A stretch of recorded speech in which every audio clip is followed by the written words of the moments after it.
Et même en ce lundi de Pâques, jour férié, nous sommes en direct avec vous pour le journal de la santé à 11h30 sur Europe 1 avec Elisabeth Assayag. Les jus de fruits, même 100% naturels, ne sont pas bons au petit déjeuner pour les enfants, d'après une étude médicale qui pointe le trop plein de sucre. Bientôt, une prise de sang pour prédire le baby blues. Des chercheurs américains se penchent sur la question. Et puis, soigner des plaies avec de la bave de grenouille, ce n'est pas le thème du prochain Disney, c'est très sérieux.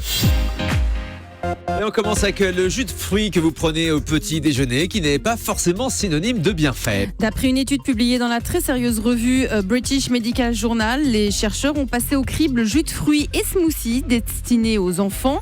Et ces chercheurs l'affirment, ces jus contiennent souvent trop de sucre ajouté. Écoutez les détails avec Jeanne Daudet pour Europe 1. Les chercheurs ont étudié des jus de fruits, des boissons à base de jus de fruits et des smoothies. Ils y ont recherché des sucres libres, les sucres ajoutés artificiellement par les industriels. Le fructose, naturellement présent dans les fruits, n'a pas été comptabilisé. Le résultat est assez alarmant. En moyenne, tous ces jus contiennent 7 grammes de sucre pour 100 millilitres. Cela peut monter jusqu'à 16 grammes pour certains.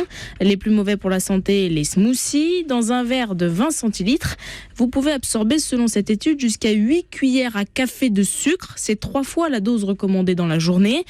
Par ailleurs, d'après ces chercheurs, même les jus de fruits étiquetés 100% pur jus contiennent des sucres ajoutés, plus de 10 grammes pour 100 millilitres en moyenne. Lorsqu'on sait que manger trop de sucre peut être à l'origine de diabète, d'obésité ou bien encore de maladies cardiovasculaires, cette étude recommande aux industriels de ne pas ajouter de sucre à ces boissons déjà naturellement sucrées. Par ailleurs, les parents peuvent aussi favoriser le fruit au jus de fruits, ou bien encore diluer ce jus de fruits avec 50% d'eau. Voilà, quand les scientifiques britanniques découvrent qu'il y a du sucre dans les jus de fruits. Bientôt, une prise de sang pour prédire le baby blues. Une femme enceinte sur 10 est concernée par ce que l'on appelle aussi la dépression postnatale. C'est un trouble qui survient généralement 2 à 5 semaines après l'accouchement. Des symptômes qui ne durent pas plus d'une semaine. Des chercheurs viennent de découvrir que l'on peut prédire le baby blues à l'aide d'une simple prise de sang. Plus le taux d'ocytocine, l'hormone de l'attachement, est élevé chez la femme enceinte au cours de ses derniers mois de grossesse, plus le risque est élevé. C'est une donnée intéressante, notamment pour les femmes qui ont des prédispositions dépressives. On en parlait la semaine dernière. Ce week-end a eu lieu la journée formation gratuite proposée dans les mairies d'arrondissement de Paris. Ou comment réagir en cas d'attentat. Une formation gratuite était proposée samedi dans les mairies d'arrondissement de Paris sur ce thème. Salomé Legrand pour Europe 1 y était. Écoutez son reportage. Plus de 3000 personnes ont participé à cette journée du samedi qui sauve. Une journée organisée pour répondre à la demande des citoyens après les attentats de novembre. Beaucoup demandent comment réagir dans les toutes premières minutes après une attaque. Une aide cruciale pour Anthony Kovacs, formateur à la Croix-Rouge. On leur fait prendre conscience qu'ils sont déjà le premier maillon de la chaîne, c'est hyper important. Parce que déjà quand c'est dans une école ou alors quand c'est dans la rue, si déjà les témoins, les voisins, les gens qui sont aux alentours s'occupent des victimes en premier, on peut sauver une vie en moins de 10 minutes. Et 10 minutes, c'est le temps maximum nécessaire au secours pour arriver sur place. Tout l'après-midi, des franciliens de tous âges se sont agenouillés près de mannequins en plastique comme Benoît et Aurélie. Apprendre les premiers secours, vraiment ce qui peut faire la différence si jamais il y a un problème. C'est des petites choses à en voir. C'est d'abord alerter, après faire les premiers gestes. Et c'est important de voir dans quel sens il faut faire ça. Dans la panique, on peut faire les choses complètement à l'envers et ça peut vraiment marquer la différence. Par exemple, dans la panique, on peut penser directement au massage cardiaque et se dire, en plein milieu du massage cardiaque, ah bah zut, j'aurais dû appeler les secours avant. Et ils ont aussi appris à faire un garrot pour stopper une hémorragie ou à mettre des blessés légers en position d'attente.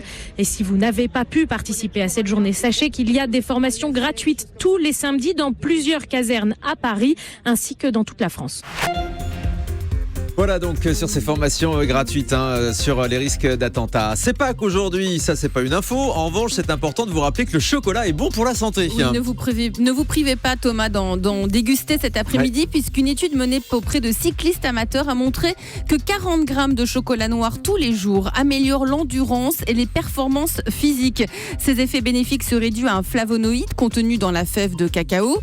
Les flavonoïdes du cacao sont notamment réputés pour exercer un effet protecteur contre contre les pathologies cardiovasculaires.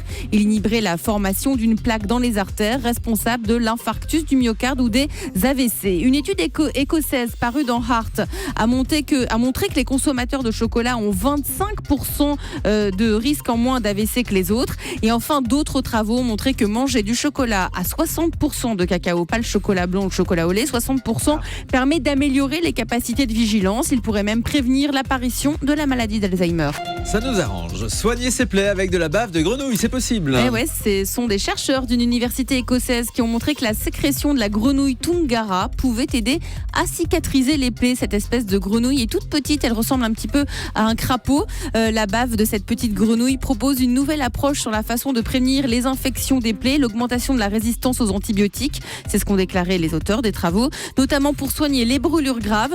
La prochaine étape est de recréer la substance de ces grenouilles en laboratoire. Comment s'appelle cette grenouille? La grenouille Tungara. Allez, le chiffre du jour.